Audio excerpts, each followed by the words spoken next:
როგორც რუსთავიორის საინფორმაციო სამსახური, ასევე გადაცემა პოსტსკრიპტუმი გულდესმით აკვირდებოდა იმ მოვლენებს, რომლებიც მალაიზიაში ნარკოტიკების გადატანისათვის დაკავებულ დარეჯან კოხტაშვილსა და ბაბუცა გორდაძის გარშემო ვითარდებოდა. დარეჯან კოხტაშვილს სიკვდილით აღარ დასჯიან. მოლაპარაკებები გრძელდება ბაბუცა გორდაძის განაჩენის შესვლასაც. მალაიზიის სასამართლოს ოფიციალური გადაწყვეტილების შესახებ საქართველოს მთავარ პროკურატურაში გახდა ცნობილი. პოსტსკრიპტუმი კი შეგახსენებთ ამ ისტორიას.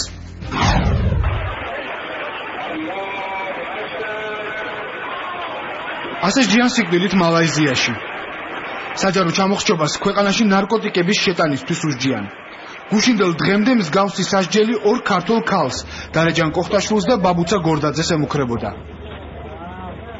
მალაიზიაში ნარკოტიკების შეტანისთვის ბრალდებული დარეჯან კოხტაშვილი სასიკვდილო განაჩენს გადაურჩა.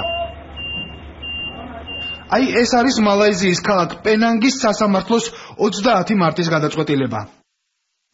უმაღლესი სასამართლოს მესამე კოლეგიის განაჩენი სისხლის სამართლის საქმეზე ნომერი 45-19/2011. ბრალდებული დარეჯან კოხტაშვილი, სასჯელი 9 წლის პატიმრობა დაკავების დღიდან, ანუ 2010 წლის 25 ოქტომბრიდან. მუხლი 39A, ნაწილი მეორე, მძიმე ნარკოტიკული საშუალებები. მოსამართლე მოხდ ამინ ფირდაუს ბინ აბდულაჰი.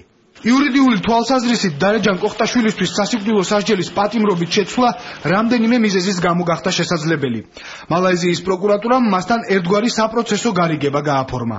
გადავეცი ასე თქვათ ასევე ჩვენი პოზიცია, რომელიც დაცვის მხარესთან იყო კოორდინირებული, რომ ბრალდებულები მზად იყვნენ ეღიარებინათ ბარგის ფლობა, მაგრამ არა ნარკოტრაფიკი, ასე თქვათ, და მიიღოთ საშეღავათო პირობები, რაც გულისხმობს საპროცესო შეთანხმების გაფორმებას მალაიზიური კანონმდებლობის მიხედვით.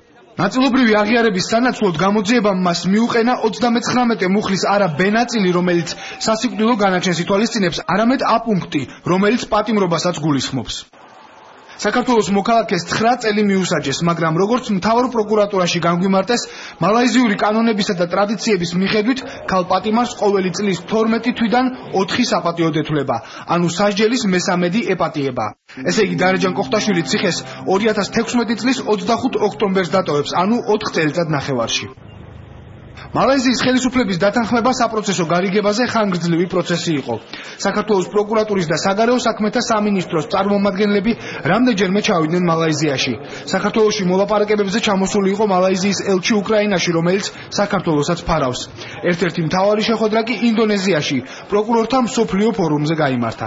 პირადად გავხდით ინდონეზიაში, იქ გავიცანი მალაიზიელი კოლეგა.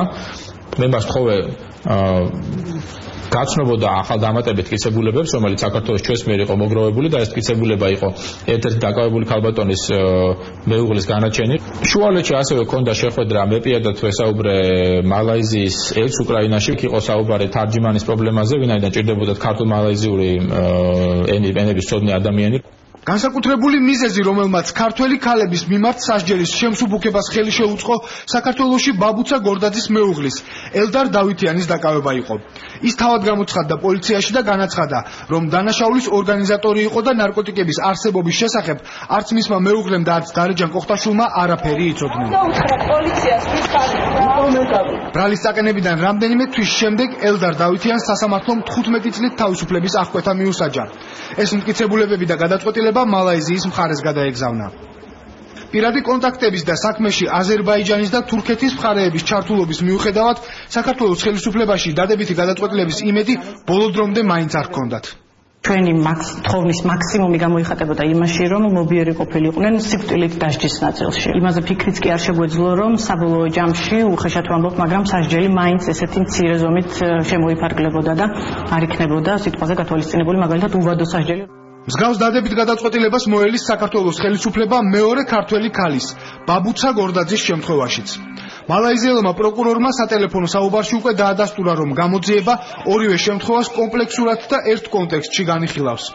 ამ მოლოდინის მიუხედავად საქართველოს ხელისუფლების წარმომადგენლები დღემდე რჩებიან მალაიზიაში და მუშაობას არამხოლოდ სასჯელის შემსუბუქების, არამედ ექსტრადიციის მიმართულებითაც გააგრძელებენ. ჩვენ მალაიზიასთან არ გვაქვს ექსტრადიციის შესახებ ხელშეკრულება, რომელიც ომხრივი ხელშეკრულებაა და სახელმწიფოთა შორის უნდა გაფორმდეს იმისათვის, რომ სამართლებრივი საფუძველი არსებობდეს როგორც ასეთი პირის გადმოცემის თაობაზე, რაც ჩვენ არ გვიშლის ხელს, რომ ერთის მხრივ დავიწყოთ პროცედურული ამ ტიპის საქმიანობა, მაგრამ ამავდროულად გავაგრძელოთ დიპლომატიური თანამშრომლობა. 1993 წელს მალაიზიაში ანტინარკოტიკული კანონმდებლობა განსაკუთრებულად გაამკაცრეს. ნარკოტიკის შენახვა ან ქვეყანაში შეტანის მცდელობა მხოლოდ ერთ განაჩენს სიკვდილით დასჯას ითვალისწინებს. საერთაშორისო ორგანიზაცია Harm Reduction International-ი ნარკოდანაშაულისთვის სასიკვდილო განაჩენების შემთხვევებს სწავლობს. მისი მონაცემებით მალაიზიაში ნარკოდანაშაულის მიმართ ერთ-ერთი ყველაზე შეუბრალებელი კანონმდებლობაა. ყველაზე ხშირად აქ სასიკვდილო განაჩენი ქვეყანაში მარიხუანას შეტანისთვის გამოაქვთ. მეორე ადგილზეა ჰეროინი და შემდეგ ამფეტამინი, რომლის შეტანის მცდელობაზეც დააკავეს ქართველი ქალები. დღეისთვის მალაიზიაში ნარკოტიკებთან დაკავშირებული დანაშაულის გამო სასიკვდილო განაჩენი 479 ადამიანისთვის აქვთ მისჯილი, მათ შორის 20 ქალია. 2009 წელს ქვეყანაში 68 ადამიანი ჩამოახვჩეს, მათგან 50 ნარკოტიკებისთვის, 19 უცხოელი იყო. 2010 წელს 114 სასიკვდილო განაჩენიდან 63 ნარკოტიკების გამო გამოიტანეს, მათ შორის 20 უცხოელისთვის. მალაიზია ერთ-ერთია იმ 20 ქვეყანას შორის, სადაც ჯერ კიდევ სჯიან სიკვდილით. განსაკუთრებით დიდია ამ ქვეყანაში უცხოელების სიკვდილით დასჯის შემთხვევები. ამის შესახებ საუბარია საერთაშორისო ორგანიზაცია Amnesty International-ის დასკვნაში, რომელიც რამდენიმე დღის წინ 27 მარტს გამოქვეყნდა. 2011 წელს მალაიზიაში სიკვდილით დასაჯეს 159 ადამიანით მეტი, ვიდრე 2010 წელს. ქართველები მათ შორის არ არიან.